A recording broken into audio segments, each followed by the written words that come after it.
نحمدہ ونصلی ونسلم علی رسولہ الکریم اما بعد فاعوذ باللہ من الشیطان الرجیم بسم اللہ الرحمن الرحیم رضی اللہ عنہم ورضوا عنہ اولئک حزب اللہ صدق اللہ العظیم۔ اسلامی ترتیب کے لحاظ سے جو مہینہ چل رہا ہے ابھی، اس کو رجب کہتے ہیں۔ رجب کا معنی تعظیم ہے، اور یہ مہینہ ان مہینوں میں سے ہے کہ جو حرمت والے 4 مہینے ہیں۔ ان عدۃ الشہور عند اللہ 12 شہرا فی کتاب اللہ یوم خلق السماوات والارض منہا 4 حرم۔ 4 حرمت والے مہینوں میں سے ایک مہینہ ہے جس کو رجب المرجب کہتے ہیں۔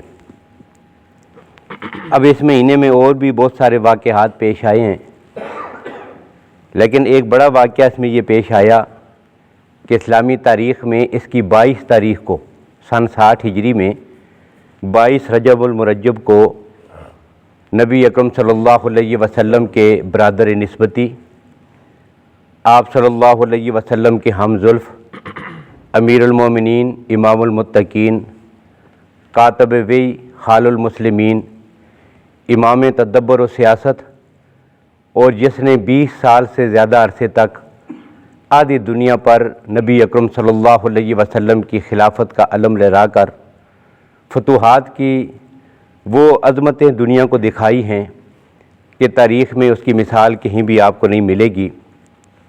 اس عظیم شخصیت کی وفات ہوئی ہے 22 تاریخ کو، اور یہ کون ہیں؟ تو ان کا نام نامی ہے حضرت معاویہ بن ابی سفیان رضی اللہ تعالیٰ عنہ۔ اب ظاہر سی بات ہے کہ جس نے اسلام کے لیے جتنی زیادہ خدمات سر انجام دی ہیں، تو جب ایک آدمی اسلام کے لیے اپنی خدمات کو پیش کرتا ہے تو اس صورت میں اہل کفر کے ہاں وہ اور زیادہ غضب کا ذریعہ بنتا جاتا ہے۔ کہتے ہیں نا کہ جس کے دوست جتنے زیادہ ہوتے ہیں اس کے دشمن بھی اتنے زیادہ ہوتے ہیں۔ اب اس نے اسلام کے لیے جس شخصیت نے جتنی زیادہ کام کیا، اہل کفر کے ہاں اتنا ہی وہ زیادہ جو ہے وہ مورد الزام ٹھہرے گا۔ اب چونکہ یہود و نصارہ کی اس شخص نے جڑیں اکھاڑ کے رکھ دی تھی، اور آخری وقت جب یہ بستر پر تھے نا، ان کی وفات ہو رہی تھی، تو بالکل ان کی زبان سے آنکھیں بند ہیں، اور آخری جملہ ان کی زبان سے جو بار بار نکل رہا تھا، شدوا خناق الروم۔ کیا معنی ہے؟ کہ رومیوں کی گردن کو دبوچ کے رکھ دینا، میں دنیا سے جا رہا ہوں لیکن تم نے جہاد کی حلم کو نیچے نہیں گرنے دینا، میرے نبی کی اس نبوت اور رسالت کو دنیا کے کونے کونے تک پہنچا دینا ہے۔ تو فاتح قبرص ہے، امیر شام ہیں، بہت سارے علاقے پوری دنیا کے، آدھی دنیا 64,065 مربع میل، اس پر جو ہے وہ 20 سال تک جنہوں نے خلافت کے نظام کو سنبھالا۔ آگے چل کر وہ تفصیل بھی آئے گی کہ آپ کی خلافت کیسی تھی، کیسے وہ حکومت کرتے تھے اور کیسا ان کا نظام تھا۔ تو اس شخصیت کا کچھ تعارف جو ہے وہ چند دروس میں ترتیب کے ساتھ جو ہے وہ آپ کے سامنے ذکر کرنا ہے۔ آج سب سے پہلی جو گفتگو ہے ہم نے وہ کرنی ہے، تو سب سے پہلے ان کی ذات کے والے سے بات کرنے سے بھی پہلے ضروری ہے کہ ان کے والدین کا تھوڑا سا تعارف اور ان کے خاندان کا ذکر کر دیا جائے۔ اب ان کے والد گرامی ہیں، ان کا نام ہے ابو سفیان۔ اب یہ ابو سفیان اسلام کی بڑی شخصیت ہے، لیکن ہمارے معاشرے کی بدقسمتی یہ ہے کہ اہل کفر کی باتوں میں آ کر ہماری تاریخ اور ہماری کتب اور ہمارے بولنے والے اور کہنے والے بہت کچھ جو ہے ان کے خلاف کیا جاتے ہیں، نفرت پھیلائی جاتی ہے معاشرے میں۔ مجھے یاد ہے کہ میرے ایک دوست ہیں اور آج بھی وہ موجود ہیں، ان کا ایک بھتیجا تھا، اس کو انہوں نے مدرسے میں داخل کرنا تھا، دینی مدرسے میں داخل کرنے کے لیے، تو وہ لے کر گئی جی اس کو راول پنڈی میں۔ اب چونکہ میرے دوست کا جو دوسرا بھائی تھا وہ بریلوی مسلک سے تعلق رکھتے تھے، تو ہمارے ہاں تو یہ کوئی تفریق بھی نہیں ہے، تو ہم ان کو برا بلا بھی نہیں کہتے، وہ انتشار بھی ہم نہیں کرتے، ایسے لوگ ہی نہیں ہیں۔ تو ہم نے کہا ٹھیک ہے، وہ اگر وہ آدمی کہتا ہے تو بریلوی مسلک کے جس مدرسے میں وہ کہے گا ہم جائیں گے، اسی مدرسے میں داخل کر کے آئیں گے، بچے کو لے کر چلے گے جی۔ اب راول پنڈی کی ایک بڑی شخصیت ہے اور سادات میں سے ہیں، وہ سرخ داڑھی والی ایک شخصیت ہے، آپ پہچانتے ہوں گے ان کو، نام بھی معلوم ہے۔ اب وہ بابا کے پاس چلے گئے جی اس کے مدرسے میں۔ اب وہ دوسرا وہ جو بچہ تھا نا ساتھ بیٹھا ہوا، یہ بھی سادات میں سے سید ہیں، جب بیٹھے ہوئے تھے تو داخلے کی بات آئی تو اب یکدم جو ہے وہ متمم صاحب نے یہی سوال کیا سب سے پہلے، ہاں کیا نام ہے بیٹا؟ اب اس نے کہا جی میرا نام سفیان ہے۔ اب یقین جانیے گا کہ اہل سنت کہنے والا طبقہ ہے اور ان کی ایک بڑی شخصیت ہے اور اتنا بڑا آدمی ہے، اور اعلانیہ طور پر اس نے سب کے سامنے کیا کہا ہمیں، کہتا ہے جی اس بچے کا نام رکھنے کے لیے کوئی اچھا سا نام آپ کو نہیں ملا تھا۔ یہ ہے جی، جس معاشرے میں اتنا گند پھیلا دیا گیا ہو تو ضروری ہے کہ پھر ہم تعارف کرائیں نا قرآن و سنت کی روشنی میں کہ جی ہیں کون۔ یہ ابو سفیان کا سب سے پہلے میں رشتہ بتاؤں رضی اللہ تعالیٰ عنہ، حضور کے ساتھ، نبی اکرم صلی اللہ علیہ وسلم کے سسر ہیں۔ اور دوسری بات یہ کہ ان کے پردادا کا نام ہے عبد شمس، ابو سفیان بن حرب بن امیہ بن عبد شمس۔ یہ عبد شمس ان کا پردادا ہے ابو سفیان کا، اور نبی اکرم صلی اللہ علیہ وسلم کے پردادا محترم کا نام کیا ہے؟ ہاشم، محمد بن عبداللہ بن عبد المطلب بن ہاشم۔ اب یہ ہاشم اور عبد الشمس یہ دونوں حقیقی بھائی ہیں۔ اب عبد الشمس کی جو اولاد ہے نا اس کو بنو امیہ کہتے ہیں، اور ہاشم کی جو اولاد ہے ان کو خاندان بنی ہاشم کہتے ہیں۔ ایک کی اولاد میں سے نبی اکرم صلی اللہ علیہ وسلم کا خاندان ہے اور دوسری کی اولاد میں سے ابو سفیان اور ان کا خاندان ہے، یہ ان کا تعلق ہے۔ اور یہ وہ شخص ہے کہ مکی دور میں جب نبی اکرم صلی اللہ علیہ وسلم نے اپنی دعوت کا آغاز کیا تھا، باقی کافر بھی حضور صلی اللہ علیہ وسلم سے دشمنی رکھتے ہیں، یہ بھی غیر مسلم ہیں، اور انہوں نے اسلام قبول کیا تھا فتح مکہ سے تھوڑا سا پہلے۔ ابھی حضور مکہ میں داخل نہیں ہوئے تھے، تشریف نہیں لے گئے تھے، مرز زاران سے بھی کچھ پیچھے آپ جو ہے وہ ٹھہرے ہوئے تھے، لشکر ٹھہرا ہوا تھا۔ اور یہ جگہ کہاں پہ ہے؟ تنعیم میں، جہاں مسجد عائشہ ہے رضی اللہ تعالیٰ عنہ، وہاں سے بھی 18 کلومیٹر پیچھے ایک جگہ ہے جس کا نام جموم ہے۔ وہاں پر نبی اکرم صلی اللہ علیہ وسلم ابھی ٹھہرے ہوئے تھے، مکہ میں پہنچے نہیں تھے۔ یہ ابو سفیان اور حضرت عباس رضی اللہ تعالیٰ عنہ یہ دونوں آئے، یہ دوست ہیں نا آپس میں دوست تھے، دونوں آگے۔ اب ابو سفیان نے وہاں پر کلمہ پڑھا اور مسلمان ہو گئے، لیکن اسلام قبول کرنے سے پہلے مکی دور میں آپ کا یہ تھا کہ مکی دور میں بھی ان کا گھر نبی اکرم صلی اللہ علیہ وسلم کے لیے جائے پناہ تھا۔ ابو جہل، دوسرے تیسرے کافر جب صحابہ کرام اور خود نبی اکرم صلی اللہ علیہ وسلم کی ذات پر ظلم و تشدد کرتے تھے تو ایسے وقت میں بھی اگر اس شہر میں کوئی جائے امن ہے تو وہ ابو سفیان کا گھر ہے، اس میں آپ کو پناہ ملا کرتی تھی۔ اور حدیث میں یہ واقعہ بھی موجود ہے کہ ایک موقع پر تو ایسا ہوا، نبی اکرم صلی اللہ علیہ وسلم کی بعثت کا بالکل آغاز ہے، آپ نے جب دعوت شروع کی تو بالکل اس کی ابتدا کے واقعہ ہے۔ سیدہ فاطمہ چھوٹی سی بچی ہیں اور گلی میں باہر کہیں سے آ رہی تھیں، ابو جہل بھی ادھر سے آ رہا تھا۔ اب اس کا بغض ہے، اس کی دشمنی ہے، اسی بغض میں آ کر اس نے کیا کیا، بچی کے قریب سے گزرتے ہوئے اس بچی کو تمانچہ مار دیا۔ چھوٹی سی بچی ہے سیدہ فاطمہ، اب اس خبیث نے کیا کیا، اس بچی کے منہ پہ مارا تمانچہ۔ اب ظاہر ہے بچی ہے، وہ پریشان ہے، رو رہی ہے، اور روتے ہوئے گھر میں اندر آ گئی۔ اللہ کے نبی بیٹھے ہوئے تھے، پوچھا بیٹی کیا ہوا؟ تو کہنے لگی ابو جہل گزر رہا تھا اور اس نے مجھے جو ہے جو مارا ہے۔ اب اللہ کے ظاہر ہے والد کتنا پریشان ہوگا، بیٹی پہ کوئی آدمی ہاتھ اٹھائے۔ اب وہ اللہ کے نبی سخت پریشان ہوئے، اور بیٹی بھی وہ کہ جس کے بارے میں اللہ کے نبی نے فرمایا تھا وہ بِضْعَةٌ مِّنِّی، یہ میرے جگر کا ٹکڑا ہے، اس پہ کوئی آدمی ہاتھ اٹھائے۔ اب اللہ کے نبی سخت پریشان ہیں، اور اسی پریشانی کی حالت میں اللہ کے نبی فرماتے ہیں چلو جا کر ابو سفیان سے کہو، اس کا گھر ہمارے لیے ان حالات میں جائے امن ہے، اسے جا کے کہو کہ یہ واقعہ ہوا۔ بچی گئی جی ابو سفیان کے گھر، قریبی محلے میں گھر ہے، اس کے گھر چلی گئی۔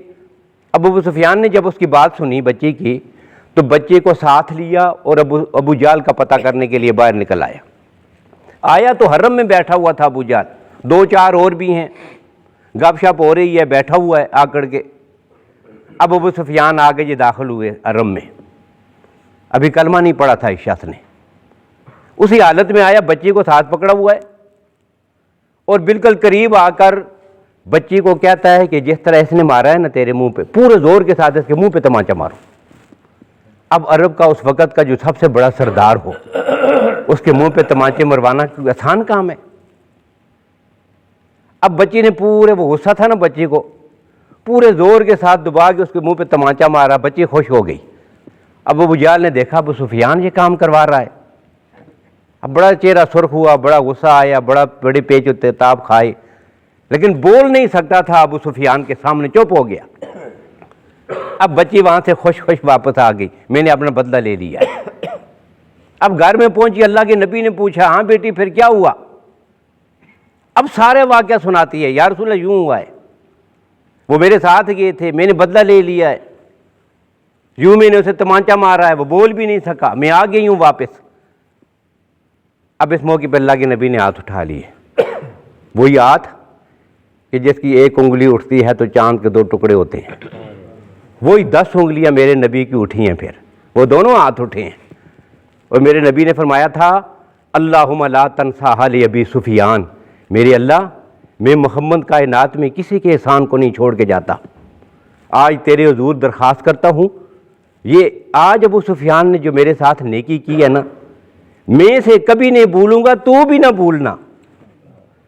اور سیرت نگاروں نے لکھا کہ میرے نبی کی دعا کا اثر تھا کہ اللہ نے ابو سفیان کو سیدنا ابو سفیان رضی اللہ تعالیٰ عنہ بنا دیا ہے، انہوں نے کلمہ پڑھا بعد میں۔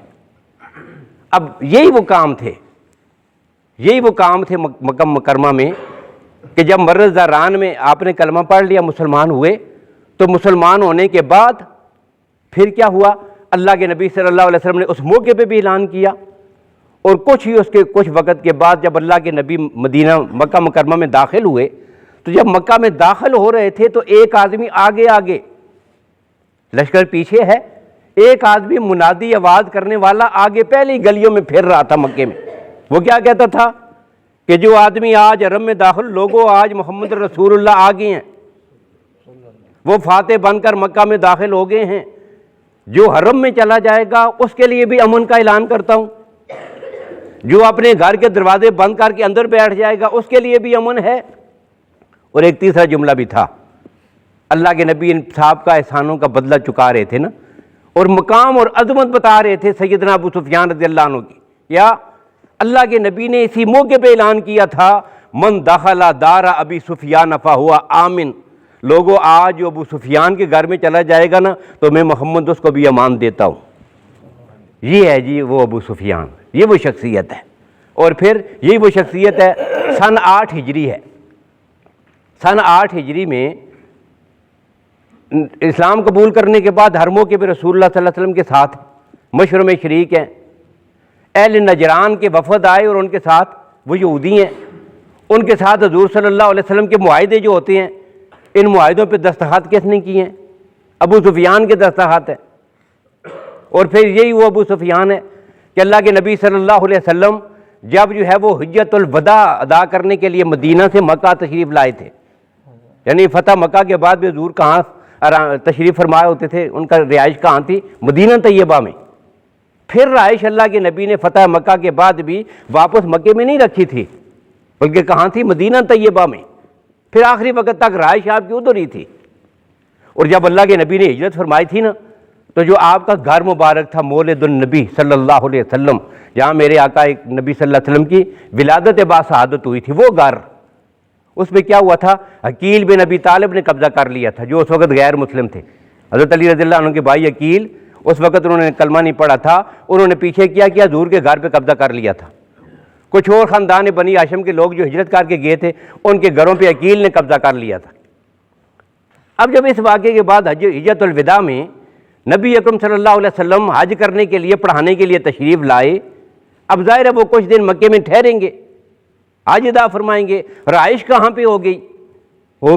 اللہ کے نبی صلی اللہ علیہ وسلم سے پوچھا گیا یا رسول اللہ، آپ جتنے دن اب یہاں پہ حج فرمائیں گے، یہاں ٹھہریں گے، کون سے گھر میں رہیں گے؟ تو ایک بات اللہ کے نبی نے فرمایا کہ عقیل نے ہم سے ہمارے مکان لے لیے، اب میرا گھر ہی کہاں ہے؟ یہ جملہ تھا کہ میرا جو گھر تھا وہ تو عقیل نے لے لیا ہے۔ اور پھر یہ بات بھی اپنی جگہ پر کتنی عظمت کی حامل ہے کہ جتنے دن بھی حج کے دوران اللہ کے نبی نے مکہ میں قیام کیا تو وہ سیدنا ابو سفیان کے گھر میں ٹھہری ہیں۔ اب ظاہر ہے یہ محبت اور اعتماد ہے کہ نہیں ہے، یہ تعلق ہے کہ نہیں ہے۔ اور پھر یہی وہ ابو سفیان ہے کہ نبی اکرم صلی اللہ علیہ وسلم نے ان کو اپنی موجودگی میں اور اپنے دور بابرکات میں ہی یمن کا عامل مقرر کر دیا تھا۔ وہاں کے انتظام چلانے کے لیے جو آدمی بھیجا تھا وہ کون ہے؟ ابو سفیان، وہاں پہ لگا دیا تھا۔ اب وہاں پہ یہ اپنی ڈیوٹی پہ مصروف تھے کہ ان کو پتہ چلا کہ نبی اکرم صلی اللہ علیہ وسلم کی وفات باسعادت ہو گئی ہے، آپ کا وصال مبارک ہو گیا، آپ دنیا سے تشریف لے گئے ہیں، فوت ہو گئے ہیں۔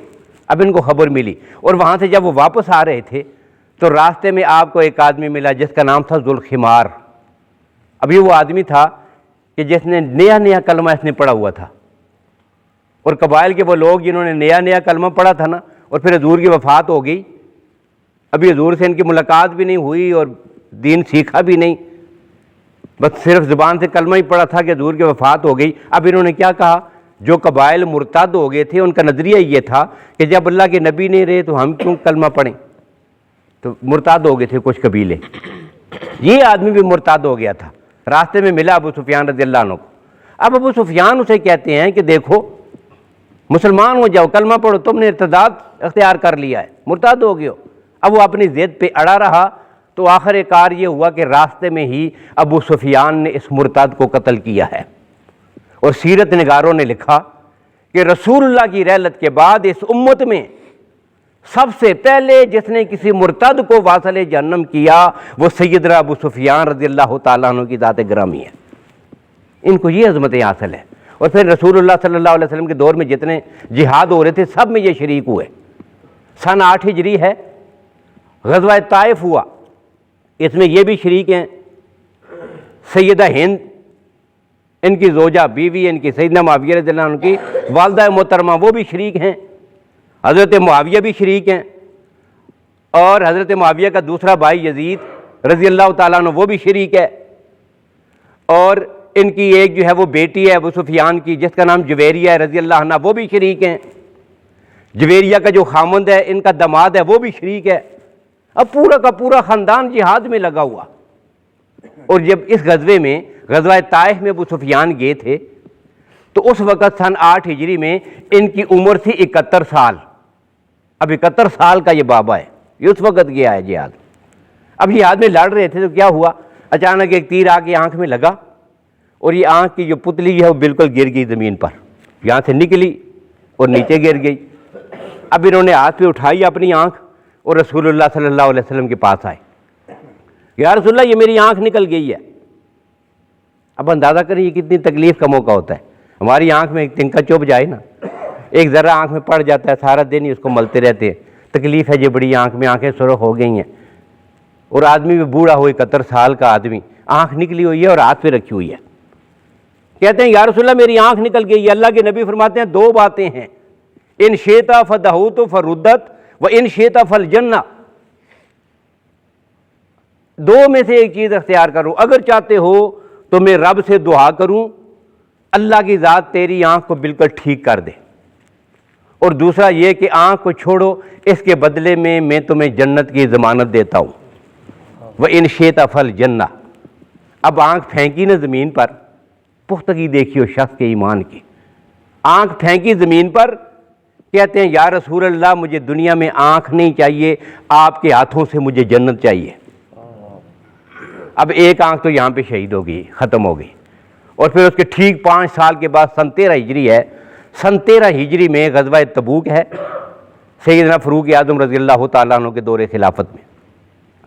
اب غزوہ تبوک میں آپ جو ہے وہ تشریف لے گئے پھر، اور وہاں پر آپ کی آنکھ میں دوسرا تیر لگا جس کی وجہ سے آپ کی دوسری آنکھ بھی شہید ہو گئی۔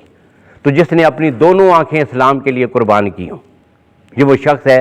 یہ کون ہے؟ یہ والد محترم ہے سیدنا معاویہ بن ابی سفیان کے، ان کا نام ہے ابو سفیان رضی اللہ تعالیٰ عنہ۔ اور یہ وہ شخص ہے کہ جب حضرت معاویہ رضی اللہ عنہ کی ولادت ہوئی تھی نا، بچہ پیدا ہوا، تو اس شخص نے سب سے پہلے آگے دیکھ کے جملہ کہا تھا، گھر میں آیا اپنے بچے کو دیکھا تو کہنے لگا اس کا سر بڑا ہے۔ بچے کے خد و خال دیکھے نا، شکل دیکھی تو کہتے ہیں یہ بچے کے سر بڑا ہے، لگتا یہ ہے کہ پوری قوم کا سردار ہوگا۔ یہ جو بچہ پیدا ہو نا پوری قوم کی سرداری کرے گا، یہ بڑا آدمی ہوگا، ان کا لیڈر ہوگا۔ تو ساتھ سیدہ ہند بھی بیٹھی تھی، ماں بیٹھی تھی نا بچے کی، معاویہ کی، تو دیکھ کے کہنے لگی صرف اپنے خاندان کی اور اپنی قوم کی نہیں، میں اگر روؤں اس کو کیا مراد ہے یہ مر جائے۔ یہ عرب کا ایک جملہ ہوا کرتا تھا کہ ثقلت ہو امہ، اس کی ماں اس کو گم کرے، اس سے تو بہتر ہے یہ مر جائے، صرف اپنی قوم کی قیادت کرے گا۔ یہ اگر پورے عرب کی قیادت نہ کرے نا تو یہ میرے کسی کام کا نہیں، میں تو دیکھ رہی ہوں کہ یہ پورے عرب کی قیادت کرے گا۔ اور پھر تاریخ نے یہ بتایا ہے کہ اس نے صرف پورے عرب کی نہیں، آدھی دنیا پر، عرب و عجم پر جس نے 20 سال تک خلافت کا علم لہرایا، اور ایسا لہرایا ہے کہ دشمن بھی مان گیا ہے۔ وہ انگریز نے ایک جملہ جو کہا تھا، گبن انگریز نے ہسٹری آف اسلام میں ایک جملہ لکھا تھا، تو وہاں بھی اس نے یہی لکھا کہ اتنا زیادہ عدل و انصاف کائنات میں نبوت کے بعد کوئی نہیں دکھا سکتا کہ جتنا سیدنا معاویہ نے اپنے دور میں کر کے دکھایا ہے، اور یہ کمال معاویہ کا نہیں، ان کے استاد محمد رسول اللہ کا کمال ہے۔ تو یہ ہیں جی وہ شخصیت سیدنا معاویہ بن ابی سفیان کی۔ ان کے والد کا تعارف آج کی گفتگو میں آ گیا ہے، انشاءاللہ کل ان کی والدہ اور دیگر چند باتیں ذکر کر کے خود ان کی ذات کے حوالے سے کچھ احادیث قرآن و سنت کی روشنی میں ان کا تعارف آپ کے سامنے ذکر کیا جائے گا۔ اللہ تعالیٰ میں تمام صحابہ کرام آل بیت اعظام کی سچی محبت عقیدت نصیب فرمائیں، ان کے نقش قدم پہ چلنے کی توفیق نصیب فرمائیں۔ اللہم لک الحمد کما انت آلہ فصل وسلم علی سیدنا محمد کما انت آلہ وَفَعَلْ بِنَا مَا أَنْتَ آلُهُ فَإِنَّكَ آلُ التَّقْوَى وَآلُ الْمَغْفِرَةِ۔